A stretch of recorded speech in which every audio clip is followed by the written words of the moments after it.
സമാധാനമായിട്ട് ജീവിക്കണം. ഇത് എനിക്ക് വേണ്ടിയല്ല പറയുന്നത്, ഈ നാട്ടിലെ എല്ലാവർക്കും വേണ്ടി. ഇനിയിപ്പോൾ ഇത് വേണ്ടി എൻ്റെ വീട്ടിൽ ചിലപ്പോൾ നാളെ ബോംബെറിഞ്ഞും വരും. ഇത് ഇവിടെ നടക്കുന്നതാണ്. നാളെ ചേട്ടനറിയാം, നാളെ എൻ്റെ വീട്ടിൽ ബോംബെറിഞ്ഞും വരും. പക്ഷേങ്കിൽ ഞാനിപ്പോൾ എല്ലാവർക്കും വേണ്ടി ഞാൻ പറയാം, എല്ലാവർക്കും വേണ്ടി ഞാൻ പറയാണ്.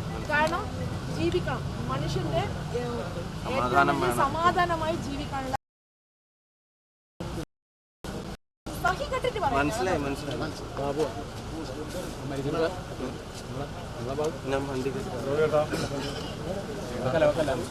ഞാൻ